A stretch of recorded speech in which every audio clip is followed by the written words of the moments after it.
E o nosso programa começa falando do Coringão. A Arena do Timão terá o setor norte reservado para torcidas organizadas e interditado por um jogo, porque hoje o STJD julgou o Clube Alvinegro por conta do uso de sinalizadores por parte dos torcedores no primeiro e no segundo tempo do clássico contra o São Paulo em 11 de junho e decidiu fechar essa parte do estádio, além de aplicar uma multa de R$10 mil, cabe recurso. Logo mais, às 9h45, faz o primeiro confronto contra o Patriotas. O Corinthians faz o primeiro confronto contra o Patriotas da Colômbia pela segunda fase da Copa Sul-Americana. Ontem, o Timão fez o tradicional reconhecimento do gramado e, sem querer fazer muito mistério, o técnico Fábio Carilli definiu a equipe titular.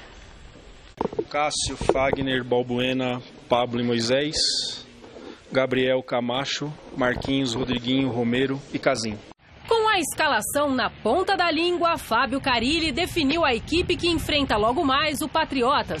O técnico decidiu rodar o elenco, segurando alguns jogadores para esse primeiro jogo. O Jô vinha de uma sequência grande, o Jadson sentiu uma pequena dor, nada preocupante, depois do jogo contra o Grêmio. O Maicon de uma sequência grande, a gente estava vendo já que alguns jogos ele estava batendo cansaço. O Arana a mesma coisa, 23 jogos seguidos do Arana, por isso a ideia de segurá-los. Mas é um trabalho mesmo em conjunto aí, e o jogo pode mostrar muita coisa, assim, a gente pode tirar mais algum jogador ou não durante o jogo.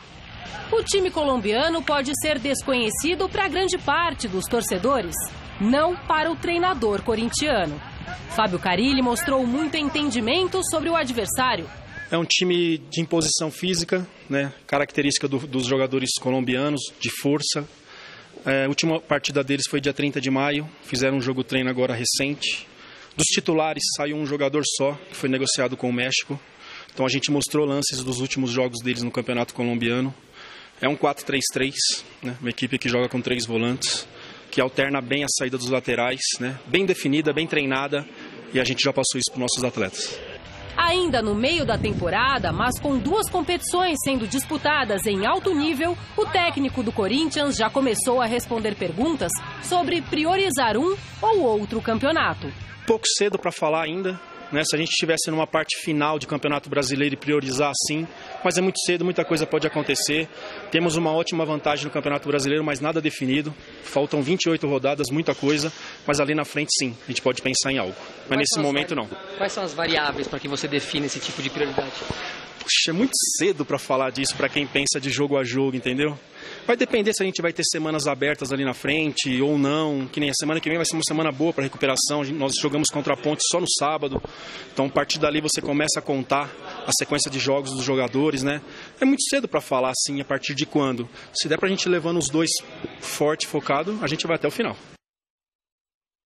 Grande noite para você que acompanha o Gazeta Esportivo. É bom ver o Fábio Carilli falar porque ele é muito sério, muito centrado. Eu gosto de profissionais assim, discretos, que não fazem muito barulho, simplesmente trabalham e muitas vezes a resposta pode levar um pouquinho mais para aparecer. A confiança das pessoas às vezes pode demorar um pouquinho mais também para aparecer, mas o trabalho é consistente e o trabalho acaba falando por si só. O trabalho acaba falando por ele, não ele falando do trabalho. Então a descrição é compensada com bons números, com boa campanha e com declarações consistentes, como por exemplo ele descreveu o time do Patriotas. Ele está atento, não vai ser nenhuma surpresa o que ele vai encontrar pela frente. A tal ponto que ele se deu o luxo até de poupar uns 4 jogadores. Também serve de respaldo para essa atitude o fato de o Corinthians já ter feito isso durante o Campeonato Brasileiro por força das circunstâncias. Perdeu Rodriguinho e Fagner para a seleção brasileira, Romero e Balbuena para a seleção do Paraguai. Quer dizer, e mesmo assim o Corinthians venceu seus jogos e conseguiu essa campanha que mantém na liderança do campeonato. Então, o aproveitamento do Corinthians fora, nessa temporada, é melhor do que em casa. O Corinthians mais venceu fora do que venceu em casa. Pode muito bem vencer o jogo de hoje também na Colômbia, se bem que um empate também não é um mau resultado. Flávio, boa noite. Boa noite, Celso. Boa noite, Michele, amigos do Gazeta Esportiva. Na verdade, o Corinthians faz aquilo que a tecnologia manda, o ritmo do calendário brasileiro, o calendário do futebol em geral, ele não permite que todo mundo jogue todos os jogos, o cara estoura. Antes que você diga que antigamente se jogava até mais jogos, antigamente, e os quilômetros percorridos eram bem diferentes, a velocidade do jogo era outra, a intensidade do jogo era outra. Eu não estou dizendo que era pior nem melhor, era outro tipo de jogo.